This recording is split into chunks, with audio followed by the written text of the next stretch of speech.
నమస్తే, నేను మీ కుప్ప పద్మిని. ఇన్నాళ్ళు మీ సపోర్ట్‌ని నాకందిస్తూ, మీ ప్రేమని నాకందిస్తున్న ప్రతి ఒక్కరికి కృతజ్ఞతలు. ఇప్పుడు చూడబోతున్న ఈ వీడియో కూడా ఖచ్చితంగా మీకు ఉపయోగపడుతుంది. లైక్, షేర్ అండ్ సబ్స్క్రైబ్ చేసి మీ ఇష్టాన్ని అలాగే మీ సపోర్ట్‌ని నాకందించండి. అలాగే ఈ వీడియో పట్ల మీ అభిప్రాయాన్ని కామెంట్ సెక్షన్‌లో కామెంట్ చేసి నాకు తెలియజేయండి. నమస్తే.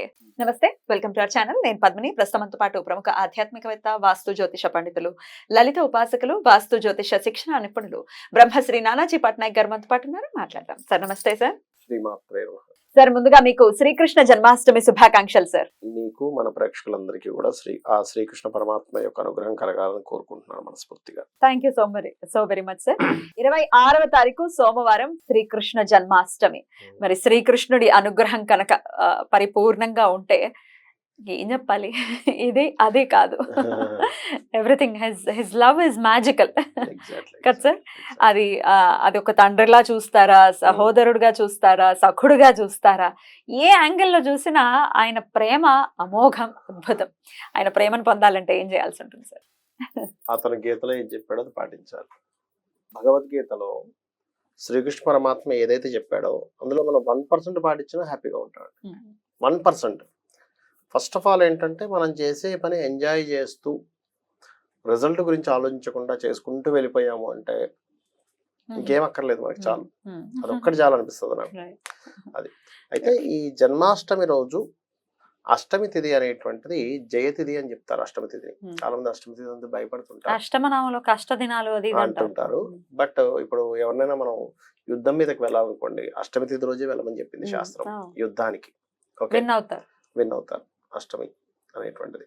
అయితే అష్టమి నాడు ఎవరికైనా సరే అపజయాలు ఎక్కువగా అవుతున్నాయి అనుకోండి, అష్టమి నాడు శ్రీకృష్ణుడి యొక్క ఆరాధన, మనకి లలితా సహస్రనామాల్లో అమ్మవారే దేవి భాగవతంలో చెప్తుంది, నన్ను అష్టమి నవమి రోజులు ఎవరైతే పూజిస్తారో ఖచ్చితంగా వాళ్ళకి మంచి ఫలితాలు వస్తాయని కూడా చెప్పడం జరిగింది ఆవిడ. ఒక 5 తిథుల్లో మొత్తం అష్టమి నవమి కూడా ఉంటాయి అందులో. అయితే ఈ అష్టమి నాడు పర్టికులర్ గా ఎవరైనా సరే ఈ జన్మాష్టమి నాడు మీకు శ్యామల అమ్మవారే కృష్ణుడి రూపంలో వచ్చింది అని చెప్తారు. ఆ యొక్క లలితా అమ్మవారి రాముడి యొక్క రూపంలో వచ్చింది అని చెప్తూ ఉంటారు. కాబట్టి శ్యామల దండకము లేదా శ్యామల అమ్మవారి యొక్క స్తోత్ర పఠనము మరియు శ్రీకృష్ణ పరమాత్మ యొక్క భగవద్గీత గనక మనం చేయగలిగితే, ఓన్లీ చేయడమే కాకుండా అందులో ఉన్న ఒక్క లైన్ అయినా తీసుకుని మనం అర్థం చేసుకొని మనం పాటించగలిగితే అద్భుతమైన ఫలితాలు వస్తాయి. ఎందుకంటే మనం భగవద్గీతని చాలా సింపుల్గానే వేస్తున్నాం, కానీ స్వయంగా భగవంతుడే చెప్పాడు ఆ మాటలు. ఆ శ్రీకృష్ణ పరమాత్మ అడిగితే చెప్పాడు, భయపడుతుంటే చూసి చెప్పాడు. అదొక్కటి మనం మైండ్లో పెట్టుకోవాలి బాగా. అసలు కొన్ని లైన్స్ అంటేనండి అసలు ఆత్మ గురించి చెప్తాడు, అసలు కంటిన్యూస్ గా ఇన్ని విధాలుగా వివరించాడు ఏంటి అనిపిస్తుంది భగవద్గీత వింటే. ఎంత అద్భుతంగా చెప్పాడు అనిపిస్తుంది. కానీ ఒక మనిషి అసంతృప్తితో కానీ, అంటే అసంతృప్తి లేకుండా పూర్తి సంతృప్తితో ఉండేటువంటి జీవనాన్ని అసలు ఎక్కడా కూడా ఒక వ్యక్తికి, అంటే అసలు నువ్వు అన్నిటికీ మూలం నీ ఎక్స్పెక్టేషన్ అని చెప్తాడు. ఎక్స్పెక్ట్ చేయడం వల్లే అని చెప్పడం జరుగుతుంది. అందులో పర్టికులర్ గా మనం గమనించండి, ఇప్పుడు ఇవాళ రేపు మనం ఎదుర్కొంటున్నటువంటి అంశాలు చిరాకు, బాధ, కోపము, దుఃఖము, ఇట్లాంటి రకరకాలు ఉన్నాయి చూసారా. అసలు చిరాకు ఎందుకు వస్తుంది అనే దాని గురించి భగవద్గీతలో ఉంటది. ఎందుకు వస్తుంది చిరాకు? కామన్గా ఆలోచించండి, ఎందుకు వస్తుంది అంటే నీకు జరగనటువంటి అంశం ఏదైనా ఎవరైనా చేస్తుంటే నీకు చిరాకు వస్తుంది. అసలు నువ్వు ఫస్ట్ చూడండి, అన్నిటికీ ఒకటే వస్తుంది. చూడండి, చిరాకు వస్తుందన్నా, ఇప్పుడు చిన్న ఎగ్జాంపుల్ చెప్తాను చూడండి. ఇక్కడ ఉన్నారు మీరు, కెమెరామెన్ రాలేదు, టైంకి రాలేదు, మీకు కోపం వస్తుంది. ఎందుకు? నేను వచ్చి ఆల్రెడీ 10 o'clock ఇక్కడ కూర్చున్నాను, కెమెరామెన్ 10:30కి వస్తానంటే దాని అర్థమే ఉంది, ఆయన కూడా టైంకి రావాలి కదా అనే కోపం వస్తుంది మీకు. ఇది ఈ కెరియర్ పరంగా ఒక సిస్టమేటిక్, మీరు అక్కడ ఆయన మీద కోపడ్డంలో అర్థం ఉంది. ఇట్లాంటి అంశాలు చాలా జరుగుతాయి లైఫ్ లో, ఇక్కడ కెమెరా అని కాదు. భగవద్గీత ఏం చెప్తాడంటే, నీ మట్టుకు నువ్వు రెడీగా కూర్చో, అవతల వాడు కనుక లేటుగా వస్తే నీ ధర్మంగా నీ డ్యూటీ పాయింట్ ఆఫ్ వ్యూలో నువ్వు మనసుకు తీసుకోకుండా చెప్పు. ఇక్కడ ఏంటి, మనసుకు తీసుకొని మనం బాధపడి కోపడ్డం కాకుండా, నాన్న నువ్వు కనుక 1/2 hour లేటుగా వస్తే నీకు దీంట్లో ఇంత కట్ అవుతుంది, అంతే అంతవరకు ఉండాలి. కానీ దాన్ని మళ్ళీ మనం మనసుకు తీసుకోకూడదు. అట్లాగే చిరాకు కానివ్వండి, దుఃఖం కానివ్వండి, బాధ కానివ్వండి, ఇవన్నీ కూడా ఎందుకు వస్తాయంటే మనం అనుకున్నది అనుకున్నట్టుగా జరగటం లేదు అని. ఉమ్. అందుకే శ్రీకృష్ణ పరమాత్మ చాలా స్పష్టంగా, అయ్యా నువ్వు కర్మని చేయడం వరకే నీ డ్యూటీ, నీకు రిజల్ట్ తో సంబంధం లేదు, ప్రతిఫలం నువ్వు ఆశించడానికి వీలు లేదు. ఆశించొద్దు. ప్రతిఫలం అంటే అందరూ ఏమనుకుంటారు, ఫైనల్ గా వచ్చే ప్రతిఫలమే అనుకుంటారు. అలా కాదు, ప్రతి చిన్న చిన్న అంశాల్లోనే ఉంటుందండి ప్రతిఫలం అనేది. ప్రతి చిన్న చిన్న ఎక్స్పెక్టేషన్ అనేది ఉంటుంది, ప్రతి చిన్న విషయంలోనే ఉంటుంది.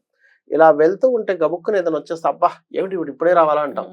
అదేంటి అలా వెళ్తూ ఉంది, నువ్వు ఇప్పుడే రావాలా, నువ్వు కూడా అప్పుడే వచ్చావుగా. నువ్వు కూడా అప్పుడే వచ్చావు.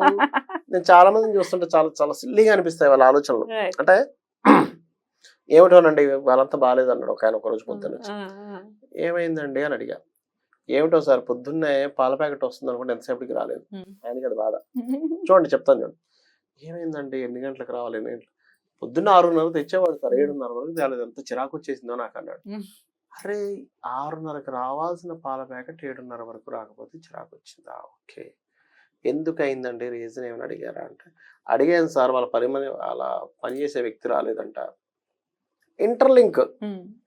మరి ఇంకేమైందండి నెక్స్ట్ అన్న. ఆయనకి మళ్ళీ 60 ఏళ్ళ చిల్లర ఉంటాయి. ఇంకేమైందండి నెక్స్ట్ అంటే ఇంకో కారణం చెప్పాడు. అంటే రకరకాలు చెప్తుంటే అవన్నీ ఆలోచిస్తే చాలా చిన్న చిన్న విషయాలే చిన్న అవన్నీ. విషయాలే. ఈ చిరాకుతో ఆ రోజంతా కూడా ఆయన Disturb అయిపోయాను. డిస్టర్బ్ అయిపోయాడు. ఈ డిస్టర్బ్ అయినటువంటి మైండ్ తో నువ్వు ఎటువంటి డెసిషన్స్ తీసుకుంటావు, ఇవన్నీ ఫస్ట్ మనం ఆలోచించాలి. డెఫినెట్లీ. అయితే మీ క్లయింట్స్ కి, మీరు ఇప్పుడు క్లయింట్ అని అన్నారు కాబట్టి, మీ క్లయింట్స్ కి కృష్ణ ఆరాధన చెప్పిన సందర్భాలు ఏమైనా ఉన్నాయా?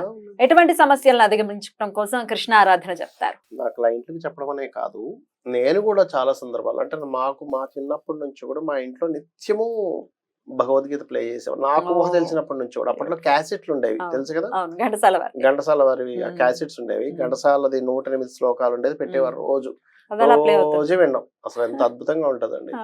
మేబీ నాకు రోజు వినడం వల్ల దాని తర్వాత ఈ భగవంతు తత్వంలోకి వెళ్ళిందేమో అనుకుంటాం. నేను ఒకటే చెప్తాను, ఆవేశము, కోపము, దుఃఖం అందరికీ వస్తాయి. నాకు కూడా వస్తాయి ఒక్కోసారి ఆవేశం, నాకు కూడా వస్తుంది ఒక్కోసారి, నాకు కూడా చిరాకు వస్తుంది. కానీ వచ్చిన తర్వాత ఒక 5 to 10 minutes లో మళ్ళీ నువ్వు దాన్ని తగ్గించుకోగలగాలి. కోపం వస్తుంది, చిరాకు వస్తుంది, క్యారీ ఫార్వర్డ్ చేయకూడదు, తగ్గించుకోగలగాలి. అయితే మీరు కృష్ణతత్వం గురించి మాట్లాడారు కాబట్టి చెప్తున్నాను. కృష్ణతత్వము అంటే కంప్లీట్ ప్రేమతత్వం. అది చాలా మంది కృష్ణతత్వం గురించి తెలియక ఆయన 1108 మంది భార్యలను వివాహం చేసుకున్నారు అని కూడా ఒక మాటను పట్టుకుంటాడు. నేనేమంటానంటే, నువ్వు మాట్లాడే ముందు అక్కడ జరిగినటువంటి సంఘటన ఏంటో తెలుసుకో. ఆయన స్లిప్ సెకండ్స్ లో 1108గా మారాడు. ఆయన మారి వాళ్ళందరినీ వివాహం చేసుకున్నాడు. అది కూడా ఎందుకు చేసుకున్నాడు, అతను బంధించి చెరసాల్లో బంధించి ఆ యొక్క రాక్షసుని సంహరించిన తర్వాత వాళ్ళందరినీ విడుదల చేసిన తర్వాత అప్పుడున్న కాలమానం పరంగా ఇప్పుడులా లేదు. ఇప్పుడు ఇంటికి వెళ్ళంగానే యాక్సెప్ట్ చేసేలేదు, ఎవరో యాక్సెప్ట్ చేయరు వాళ్ళని. వాళ్ళు ఎందుకు అంటే ఎటు వెళ్ళాలో దిక్కు తోచని స్థితిలో ఉన్న వాళ్ళందరూ కూడా శ్రీకృష్ణ పరమాత్మ శరణాగతి కోరారు. స్వామి నువ్వు మమ్మల్ని పెళ్లి చేసుకోవాలి అందరూ ఒక్కసారిగా అడిగితే, ఒకే ముహూర్తంలో ఒకే సెకండ్ లో అలా నువ్వు మారగలవా? నువ్వు నింద వేసే ముందు నువ్వు చిటికెన వేల మీద గోవర్ధన గిరిని ఎత్తగలవా? నువ్వు అలా మారగలవా? అంతమందిని వివాహం చేసుకున్నాక ఆయన ఎవరితోనే ఆయన శృంగార సంబంధించిన ఏమీ చేయలేదు. ఆయన చక్కగా వివాహం చేసుకొని వాళ్ళందరికీ ఒక ఇది ఇచ్చాడు. ఆయన చేసే ప్లే మాయ ముందు ఎవరు పనికొస్తా, ఆయన అందరి హృదయాల్లో ఉండి, అదే మహావిష్ణువు అందరి హృదయాల్లో ఉండి నడిపిస్తున్నాడు. అందుకే కదా నెమలి పింఛం సింబాలిక్ గా పెట్టుకున్నాడు.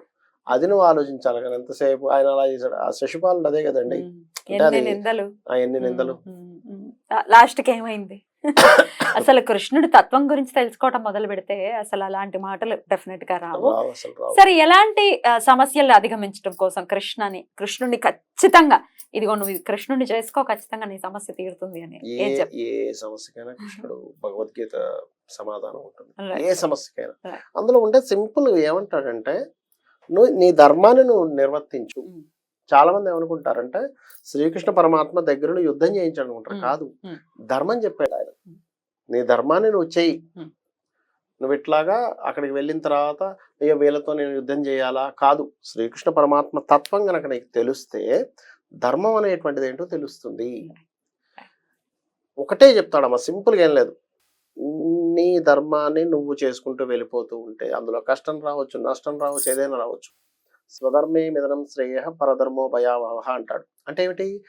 నువ్వు నీ ధర్మం ఏదైతే ఉందో అందులో నీకు మరణం సంభవించను మేలే. అంటే పరధర్మం బాగుంది కదా అని చెప్పని ఉమ్. అందులోకి వెళ్ళడం కంటే కూడా నీ ధర్మంలో నీకు మరణం సంభవించినా మంచిదే కానీ పరధర్మం బాగుంది కదా అని అందులోకి వెళ్ళకు అని చెప్పారు. వెళ్ళకు అని అన్నారు. పరధర్మం ఎంత గొప్పదైనప్పటికీ ఎంత గొప్పదైన అసలు గొప్పదా లేకపోతే ఇంకోట అనేది అసలు కూడా పక్కన నీ పెట్టేస్తే ధర్మం నీకు గొప్పదంతే. ఎగ్జాక్ట్లీ రైట్ సార్, అద్భుతంగా వివరించారు. అయితే అంపశయ్య మీద పడుకుని సాక్షాత్తు కృష్ణుడినే చూస్తూ విష్ణు సహస్రనామాన్ని అందించారు భీష్మ పితామహులు. అంపశయ్య మీద పడుకున్నప్పుడు అమ్మా నాకు శక్తి లేదు కృష్ణ అని ఎట్లా చెప్పాలంటే అప్పటికప్పుడు శక్తిని ప్రసాదిస్తాడు కదా శ్రీకృష్ణ పరమాత్మ. నేను నీకు ఇస్తున్న ఆ శక్తిని అంటాడు. ఆ శక్తి ప్రసాదించిన శక్తితో చెప్తాడు. భీష్ముడు అంటాడు నీ అంతటి వాడు ఎదురుగా నేను చెప్పడం ఏంటయ్యా అంటే నా శక్తి ఆల్రెడీ నేనేంటో తెలుసు, నా భక్తుడు నువ్వు చెప్పాలి, స్తుతించాలి కదా. స్థుతించాలంటే నేను చెప్పలేను కృష్ణ, నాకు ఇప్పుడు ఓపిక లేదు, నేను అంటే పర్లేదు నేను నీకు ఆ శక్తిని ఇస్తానని అంపశయ్య మీద ఉన్నటువంటి ఆ యొక్క భీష్ముడికి అంత శక్తిని ఇచ్చాడు ఆయన. సో దాన్ని ఖచ్చితంగా ఈ రోజున ప్రత్యేకించి చదువుకోమంటారా? చదువు అంటే నేను అనేది ఏంటంటే ఒక్కరోజు చదువుకోవడం అని కాదు, నిత్యము ఒక శ్లోకం తీసుకొని దాన్ని ఒక రీసెర్చ్ చేసినట్టు చేయాలి. ఒక్కో శ్లోకాన్ని రీసెర్చ్ చేసినట్టు చేసి ఎందుకు చెప్పాడు ఈ కృష్ణుడు ఈ యొక్క ఇది మన నిత్య జీవితంలో ఈ యొక్క శ్లోకం దీని యొక్క అర్థం ఎక్కడెక్కడ మనం అప్లై చేస్తున్నాం అనేటువంటిది కంటిన్యూ మీరు లైఫ్ లో చేస్తున్న కొద్దీ ఒక్క రోజులో ఏం మారిపోవడం మనిషి, ఒక్కరోజు శాంతిమూర్తి అయిపోవడం, ఒక్క రోజులో ఏమైపోదు. మధ్య మధ్యలో కోపాలు ద్వేషాలు మళ్ళీ వస్తూ ఉంటాయి పోతుంటాయి స్లోగా ఒక రోజుకి మీకు ఒక ఏజ్ వచ్చేసరికి అప్పుడు ఆ స్థితికి చేరుకుంటాడు మనిషి.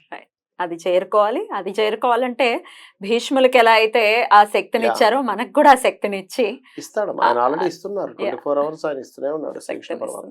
కృతజ్ఞతను ఆవిష్కరించడం ఇక మన బాధ్యత. అద్భుతం సార్, చాలా బ్యూటిఫుల్ గా ఎక్స్ప్లెయిన్ చేశారు. మరొక్కసారి మీకు శ్రీకృష్ణ జన్మాష్టమి శుభాకాంక్షలు తెలియజేస్తూ నమస్కారం సార్. శ్రీమాత్రే నమః.